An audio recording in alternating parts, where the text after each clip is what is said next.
નમસ્કાર દર્શક મિત્રો, આપ જોઈ રહ્યા છો પ્રાઇમ રિપોર્ટર્સ ટીવી ન્યૂઝ. હવે જોઈએ અગત્યના સમાચાર. વિરમગામમાં શહીદ બાગનું પુનઃનિર્માણ સાથે લોકાર્પણ અને કેપ્ટન નિલેશભાઈ સોનીના સ્મારકનું અનાવરણ કરાયું. મહાગુજરાતની ચળવળમાં ગુજરાતમાં થયેલા આંદોલનમાં શહીદ થયેલા વિરમગામ શહેરના વતની કૌશિક વ્યાસ તેમજ નવલોયાની યાદમાં વિરમગામ ગામ ખાતે શહીદ બાગ બનાવવામાં આવ્યો હતો. બાગની જાળવણી અને નિભાવણીના અભાવે બિસ્માર અને વેરણ બની ગયો હતો. છેલ્લા 25 વર્ષથી વધુ સમયથી વિરમગામ શહેરની જનતા માટે હરવા ફરવા તેમજ નાના બાળકો માટે રમવા માટે કોઈ બાગ બગીચાની સુવિધા ઉપલબ્ધ નહોતી. છેલ્લા 2 વર્ષથી ઉપરાંતથી વિકાસનું કામ ચાલી રહ્યું હતું. સ્વર્ણિમ જયંતિ મુખ્યમંત્રી શહેરી વિકાસ યોજના અંતર્ગત 42.63 લાખ, અમૃત 2.0 યોજના હેઠળ 65.81 લાખ અને નગરપાલિકા સ્વભંડોળમાંથી 14.99 લાખ મળી કુલ રૂપિયા 1,24,00,000ના માતબર ખર્ચે વિકાસ પામેલી શહીદ બાગનું લોકાર્પણ વિરમગામના ધારાસભ્ય હાર્દિક પટેલના વરદસ્તે શહેરીજનો માટે ખુલ્લો મૂકવામાં આવ્યો હતો અને ભારતીય લશ્કર કેપ્ટન તરીકે ફરજ બજાવતા 12 ફેબ્રુઆરી 1987ના રોજ સિયાચીન ગ્લેશિયરમાં થયેલા યુદ્ધ સમયે પાકિસ્તાન સેના સામે લડતા વિરમગામ શહેરના માલીવાડના રહીશ કેપ્ટન નિલેશભાઈ સોનીના સ્મારકનું આ પ્રસંગે અનાવરણ કરવામાં આવ્યું હતું. આ લોકાર્પણ કાર્યક્રમમાં નગરપાલિકા ચીફ ઓફિસર પ્રમુખ, નાયબ કલેક્ટર શ્રી, ટાઉન પ્લાનિંગ કમિટીના ચેરમેન રણજીતસિંહ ડોડિયા, સદસ્યો, કર્મચારીગણ, શહેરીજનો સહિતના ઉપસ્થિત રહ્યા હતા. રિપોર્ટર જશવંત ઠાકોર, વિરમગામ. લોકોની જે અપેક્ષા, જે મહત્વાકાંક્ષા, જે આશા હતી એવા શહીદ બાગનું 1.23 કરોડ રૂપિયાના ખર્ચે પુનઃનિર્માણ કર્યું. આજે લોકાર્પણ પ્રસંગે આપ સૌ અહીંયા પધાર્યા છો એટલે આપ સૌનું હૃદયના ભાવથી હાર્દિક સ્વાગત કરું છું. આપ સૌને વંદન કરું છું.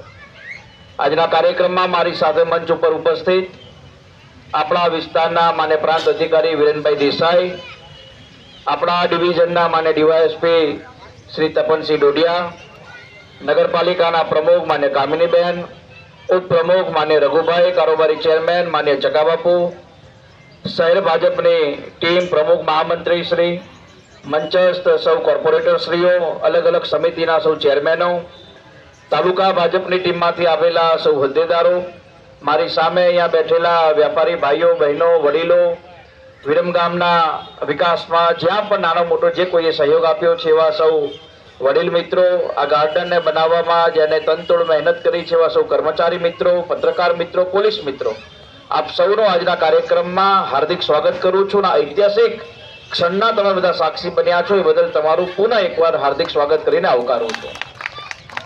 જ્યારે ટાવર અને લાઇબ્રેરીનું લોકાર્પણ કરેલું ત્યારે અમે લોકોએ નક્કી કરેલું કે ભાઈ આપણે શહીદ બાગનું બને એટલું જલ્દી લોકાર્પણનો કાર્યક્રમ કરવો છે.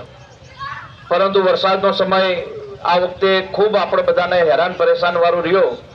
એના કારણે 3-4 તારીખ નક્કી થયા બાદ આ સુંદર મજાના શહીદ બાગને આપણે લોકો માટે ખુલ્લો મૂકવાનું આયોજન કરી ચૂક્યા છે.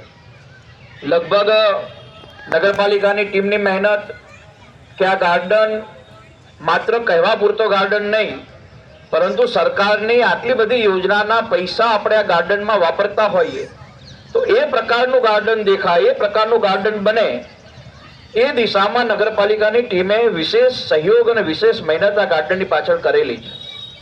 મને આજે આનંદ એ વાતનો છે કે મારે ચીફ ઓફિસર અને નગરપાલિકાની ટીમે કે અમે 3 લોકોએ આનો જસ લીધા વગર આમ મહેનત પાછળ જે કર્મચારીઓ, જે સફાઈ કામદારોએ જે મહેનત કરી છે એને પણ જસ આપ્યો છે. એટલે મારે વિશેષ નગરપાલિકાને અભિનંદન આપવા છે. કેમ કે સરકાર પૈસા આપે, નગરપાલિકાનું કામ છે પૈસા જમીન ઉપર ઉતારવાનું અથવા જે તે વસ્તુ બનાવવાની, પણ એને સાચવવાની જવાબદારી એ કર્મચારીઓની સાથે સાથે હવે સૌથી મોટી કોઈ નહીં આવશે તો વિરમગામ શહેરના લોકોની આવશે.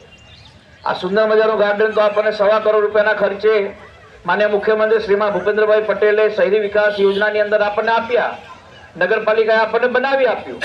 પણ હવે આને સાચવવાની જવાબદારી જો કોઈની છે તો એ મારી અને તમારા લોકોની. સ્મારક આજે આપણે બધા એને આજે અહીંયા ખુલ્લું મૂક્યું છે. અને 2 એવા ચહેરા, એક ગુજરાત મહાગુજરાત ચળવળ આંદોલનની અંદર કૌશિકભાઈ વ્યાસ અહીંયા શહીદ થયા અને દેશ માટે અને નિલેશભાઈ સોની શહીદ થયા. આપણા વિરમગામ માટે આ બંને પ્રેરણાના સ્ત્રોત કહેવાય. એક ગુજરાત માટે કામ કર્યું, એક દેશ માટે કામ કર્યું. અને જ્યારે આજે શહીદ બાગ આપણે એ માનમાં શહીદ બાગ આટલા ગૌરવ સાથે બોલતા હોય છે તો શહીદની આ જે જગ્યા છે એને સાચવવાની જવાબદારી પણ આપણા લોકોની બને. હું સરકારની યોજનાઓની વાત કરવા કરતા, સરકારે આટલા બધા પૈસા આપ્યા એની વાત કરવા કરતા માત્ર ને માત્ર શહીદ બાગને સાચવવો જોઈએ, સાચવવાનું છે એની જ ચર્ચા કરો છો. તમે મને કહો કે કેટલી ચિંતા હશે બનાયા પછી શું તકલીફ થાય છે. તો જોવું હોય તો તમે અત્યારે અમારા પંચમુખી હનુમાનજી વાળા વિસ્તારમાં આવજો. 2 ફૂટ ખોદી એટલે પાણી આવી જાય. 2 ફૂટે આપણા વિરમગામના પાણીના તળ ખૂબ ઊંચા છે. 2 ફૂટ ખોદો એટલે પાણી આવી જાય. પછી પાણી ઉછેલવાનું, પછી કામ કરવાનું.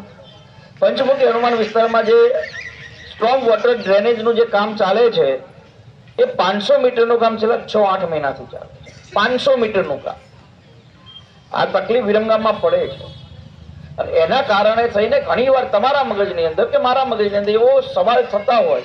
હમણાં મને રેવાઈને મેં ના લેટર લખ્યો, મીડિયાવાળા કેવો અલગ અલગ પ્રકારની વાતો પર કરે છે કે રાજકીય માણસ તરીકે સેફ પોલિટિક્સ રમતા હોય બધા, સુરક્ષા વાળું. અમે એવું નથી રમતા. અમે તો ગામ માટે, આપણા વિસ્તાર માટે શું સારું થાય, કઈ રીતે કામ કરીએ એ દિશામાં પ્રયાસ કરીએ છીએ. ને મારી અહીંયા બેઠેલા સૌ કોર્પોરેટરોને પણ વિનંતી છે કે આપણે બધા જ આપણા વિસ્તારની અંદર એ દિશામાં આવતા 2-4 મહિનાની અંદર કામ કરીએ કે લોકોના મગજની અંદર જરા પણ ધૃણા હોય, લોકોના મગજની અંદર જરા પણ આપણા પ્રત્યેની નારાજગી હોય તો લોકોની વચ્ચે જઈને, લોકોની વચ્ચે જશું તો લોકોના પ્રશ્નો આપણને એ જ હદે, એ જ રીતે સાંભળવા મળશે જે એમના મગજની અંદર કલ્પના છે. હમણાં હું ટાવરે બેઠો તો ઘણા બધા લોકો, મારા મિત્રો નજીકના હોય કે હાર્દિકભાઈ ટાવરે ના બેસાય જાહેરમાં, ઘણા બધા લોકો એવું કહેતા, મારા જ નજીકના, અમારી જ પાર્ટીના લોકો કે અહીંયા બેસો એટલે લોકોના એટલા બધા પ્રશ્નો આવશે, લોકો બેસવા નહીં દે. હું 3 કલાક 3ના ટકોરે ગયો તો સાંજે 6 વાગે ગયો. 18 પ્રશ્નો આવ્યા હતા. 18 પ્રશ્નો સાંભળ્યા, જે થતા હતા એનું સોલ્યુશન કર્યું. પણ આપણે લોકોની વચ્ચે જ નહીં જઈએ અને લોકોથી બીશું, લોકો આપણને સવાલ કરશે, લોકો આપણને આમ કહેશે, તેમ કહેશે, તો પછી આપણે જાહેર જીવનની અંદર નેતાગીરી કેવી રીતે કરશે? તમે હું બધા અહીંયા આવીને મોટા થયેલા છે, અહીંયા રમ્યા છે. એ વખતે તો બહુ નાની રકમમાં થયો હશે. આજે 1.25 કરોડ રૂપિયા ખર્ચ્યા છે અને આટલો સુંદર મજાનો ગાર્ડન આપણે બનાવ્યો છે. તો આ ગાર્ડનને હવે જેવી રીતે સચવાય એવી રીતે એક ગામના પ્રબુદ્ધ નાગરિક તરીકે સાચવીએ, સરકારના માણસ તરીકે સાચવીએ, ગામના ચિંતા કરતા વ્યક્તિ તરીકે સાચવીએ, ધારાસભ્ય તરીકે સાચવું, સંગઠનના હોદ્દેદાર તરીકે સાચવું કે કોર્પોરેટર તરીકે સાચવું. પણ આ ગાર્ડનને સાચવવાની જવાબદારી હવે આપણે બધા લોકોની છે. અહીંયા સવારમાં એક્ટિવા લઈને શિવજીના મંદિર કે સત્યનારાયણના મંદિરે જતા હોય અથવા રેલવે સ્ટેશન જતા હોય ને આપણને એવું લાગે કે સવારે 9 વાગે ખુલવાનો ટાઈમ હોય, 7 વાગે ખુલવાનો ટાઈમ હોય, અંદર કોઈ માણસ ચાલતું હોય તો આપણા બધાની ફરજ એવી બનવી પડે કે એક્ટિવા સાઈડમાં મૂકીને જોવું જોઈએ કે કોણ ચાલે. રોડ રસ્તાના કામોના ટેન્ડર કરી નાખ્યા છે. આ વરસાદના કારણે કોઈ જ કામ ન થાય અને એના કારણે આપણને ખૂબ તકલીફ પડી છે. તમને, મને બધાને પડી છે. પણ હવે આ બધા જ કામો આપણે હાથ ઉપર લેવાના છીએ અને તમને એટલું ચોક્કસ કહું છું કે માનનીય મુખ્યમંત્રી શ્રી અને માનનીય પ્રધાનમંત્રી શ્રીના નેતૃત્વની અંદર વિરમગામમાં જે તમે કલ્પના પણ નહીં કરી હોય એ પ્રકારે વિકાસના કામો આવશે. માત્ર એક વસ્તુનું ધ્યાન રાખવાનું છે, એ છે આપણા સંયમ અને આપણી એકજૂથતા. સંયમ તો રાખવો પડશે, રાહ તો જોવી પડશે. 2.5 વર્ષમાં તો બધું થવાનું નથી. 2.5-3 વર્ષમાં આપણે, તમે મેં એવી કલ્પના કરી હોય કે પેલી સિરિયલ જાદુના ચિરાગ વાળી આવતી હતી, નામ પેન્સિલ કરીએ, સકાલાકા બૂમ બૂમ ને બધું ટકાટક થઈ જાય, એવું તો થવાનું નથી. આપણે આપણું ઘર બનાવવું હોય તો જિંદગીના 20 વર્ષ કાઢી નાખીએ ત્યારે 2 BHK મકાન બને ને પછી વાસ્તુ કરીને આખું ગામ જમાડવા બોલાવીએ છીએ. 20 વર્ષ જિંદગીના કાઢીએ ત્યારે. આજે આપણે બધાએ સહિયારા પ્રયાસો કરીને, આજે આપણી જોડે કેન્દ્રમાં સરકાર છે, રાજ્યમાં સરકાર છે, નગરપાલિકા આપણી છે, ધારાસભ્ય આપણો છે, સાંસદ આપણો છે, નીચે તાલુકા પંચાયત, જિલ્લા પંચાયતો આપણી છે.